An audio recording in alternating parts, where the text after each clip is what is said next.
तो चलिए आज एक सफर पर चलते हैं, एक ऐसी दुनिया में जहां हम जिंदगी के पूरे ताने बाने को समझने की कोशिश कर रहे हैं। जरा सोचिए, एक बहुत बड़ी फाइलिंग कैबिनेट जिसमें इस धरती पर मौजूद हर एक जीव के लिए एक सही दराज हो। ये कहानी है उसी कैबिनेट को बनाने की जो सदियों से चली आ रही है। तो सवाल यही उठता है कि इतनी सारी प्रजातियां, लाखों करोड़ों जीव, इस पूरे केओस को, इस उथल-पुथल को हम ऑर्गेनाइज कैसे करें?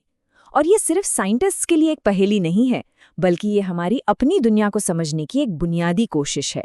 तो चलिए इस सफर की शुरुआत करते हैं। तो देखिए, इसकी जड़ें बहुत पुरानी हैं, जब इंसानों ने पहली बार अपने आसपास की दुनिया को समझने और उसे कैटेगराइज करने की कोशिश की। और वजह थी हमारी सबसे बेसिक ज़रूरतें। तो हुआ ये कि जो सबसे पहले सिस्टम बने वो साइंटिफिक नहीं थे, वो पूरी तरह से प्रैक्टिकल थे। मतलब बस इस बात पर आधारित कि किस चीज़ का क्या इस्तेमाल हो सकता है, क्या इस जानवर को खाया जा सकता है, क्या इस पौधे से घर बना सकते हैं। ये क्लासिफिकेशन का सबसे पहला और शायद सबसे ज़रूरी रूप था। फिर एंट्री होती है एरिस्टोटल की। उन्होंने पहली बार एक साइंटिफिक कोशिश की, पौधों को उनके साइज के हिसाब से बांटा, पेड़, झाड़ियाँ, जड़ी बूटियाँ और जानवरों को इस आधार पर कि उनमें लाल खून है या नहीं। सदियों बाद आए कार्ल लिनियस और उन्होंने एक ऐसा सिस्टम बनाया जो जबरदस्त पॉपुलर हुआ, 2 किंगडम सिस्टम। जिंदगी की हर चीज के लिए बस 2 बड़े-बड़े दराज। कॉन्सेप्ट एकदम सिंपल था। एक दराज पौधों के लिए, किंगडम प्लांटी, और दूसरा जानवरों के लिए, किंगडम एनिमलिया। अगर कोई चीज हरी है, अपनी जगह पर रहती है, तो वो पौधा है। अगर कोई चीज चलती फिरती है, खाना खाती है, तो वो जानवर है। और काफी समय तक सबको लगा कि बस काम हो गया। लेकिन कहानी में एक ट्विस्ट आया। जैसे जैसे साइंस आगे बढ़ा और हमने माइक्रोस्कोप से एक नई दुनिया देखी, इस सीधी साधी 2 दराज वाली कैबिनेट में दरारें पड़ने लगीं। और यहीं से असली प्रॉब्लम शुरू हुई। अब सोचिए एक फंगस के बारे में। क्या करे इसका? ये पौधों की तरह फोटोसिंथेसिस तो करता नहीं, पर जानवरों की तरह चलता फिरता भी नहीं। तो इसे रखे कहाँ? ये तो ऐसा हो गया जैसे कोई ज़रूरी फाइल गलत दराज में डाल दी गई हो। और देखिए, बात सिर्फ फंगस की नहीं थी, दिक्कतें और भी गहरी थी। ये सिस्टम प्रोकैरियोट्स यानी सिंपल सेल्स और यूकैरियोट्स यानी कॉम्प्लेक्स सेल्स के बीच कोई फर्क ही नहीं करता था। एक सेल वाले और लाखों सेल वाले जीवों को एक ही ग्रुप में डाल दिया गया था। मतलब एक ही दराज में आपने एक मामूली सी झोपड़ी और एक पूरा महल एक साथ रख दिया हो। ये तो साफ था कि अब एक नए, बेहतर सिस्टम की ज़रूरत है। और यहीं पर सीन में आते हैं हमारे हीरो R.H. विटेकर, एक ऐसा साइंटिस्ट जिसने लाइफ की फाइलिंग कैबिनेट को पूरी तरह से रीडिज़ाइन कर दिया। ये बायोलॉजी की हिस्ट्री में एक बहुत बड़ा टर्निंग पॉइंट था। साल था 1969, जब विटेकर ने एक नया सिस्टम प्रपोज किया जो जिंदगी की डाइवर्सिटी को कहीं ज़्यादा बेहतर तरीके से दिखाता था। 2 नहीं, अब थे पूरे 5 किंगडम।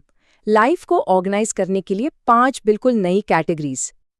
तो विटेकर का जीनियस क्या था? उन्होंने सिर्फ ये नहीं देखा कि कोई चीज़ दिखती कैसी है, बल्कि वो अंदर से कैसी है, उसका सेल स्ट्रक्चर कैसा है और वो अपना खाना कैसे हासिल करती है। जैसे देखिए, मोनेरा अकेला ऐसा किंगडम है जो प्रोकैरियोटिक है। प्रोटिस्टा में सारे सिंगल सेल वाले यूकैरियोट्स आ गए। और सबसे बड़ा बदलाव ये था, फंगी, प्लांटे और एनिमेलिया तीनों मल्टी सेल्यूलर यूकैरियोट्स हैं, पर खाना खाने का तरीका एकदम अलग है। पौधे खाना बनाते हैं, फंगस एब्जॉर्ब करते हैं और जानवर उसे खाते हैं। बस इसी एक समझ ने सब कुछ बदल दिया। तो चलिए, प्लांटे और एनिमलिया को तो हम सब जानते हैं। जरा उन 3 किंगडम का एक क्विक टूर करते हैं जिनके बारे में हम कम बात करते हैं। सबसे पहले किंगडम मोनेरा। इसके अकेले मेंबर हैं बैक्टीरिया। ये धरती के असली रूलर्स हैं, समझ लीजिए। ये उबलते पानी के झरनों से लेकर बर्फीले ग्लेशियर तक लगभग हर जगह मौजूद हैं। इस बात से अंदाजा लगाइए, सिर्फ एक मुट्ठी मिट्टी में सैकड़ों अलग अलग तरह के बैक्टीरिया हो सकते हैं। एक पूरी दुनिया हमारी मुट्ठी में। फिर आता है प्रोटिस्टा। ये किंगडम एक तरह का मिसफिट या कैच ऑल दराज है। इसमें उन सभी सिंगल सेल यूकैरियोट्स को रखा गया है जो फंगस, पौधे या जानवर नहीं हैं। इसीलिए इसकी बाउंड्रीज थोड़ी धुंधली सी हैं। इसमें अमीबा से लेकर एल्गी तक सब कुछ आता है। और आखिर में फंगस को अपना अलग किंगडम क्यों मिला? एक बड़ी वजह है उनकी सेल की दीवार। पौधों की सेल वॉल सेल्यूलोज से बनी होती है, लेकिन फंगस की सेल वॉल काइटिन नाम के एक बिल्कुल अलग मटेरियल से बनी होती है। ये एक फंडामेंटल केमिकल डिफरेंस है। तो क्या 5 किंगडम में सब कुछ फिट हो गया? नहीं, कहानी अभी बाकी है। कुछ ऐसी चीजें भी हैं जो इतनी अजीब है कि वो इन 5 दराजों में से किसी में भी फिट नहीं होती।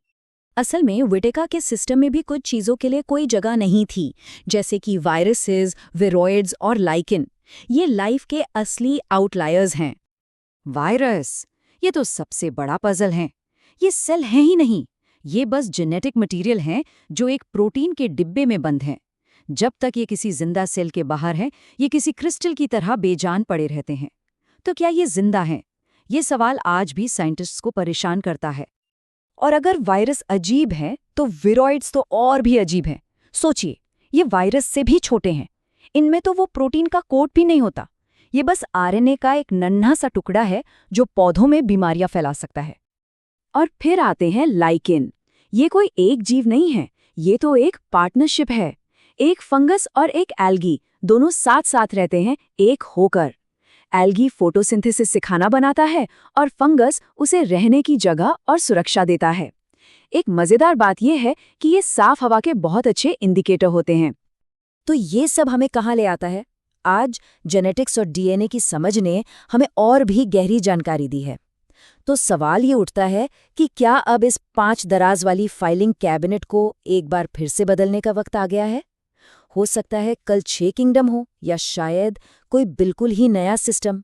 ये एक ऐसी कहानी है जो हमेशा आगे बढ़ती रहती है, जो हमें याद दिलाती है कि जिंदगी को समझने की हमारी कोशिश कभी खत्म नहीं होती।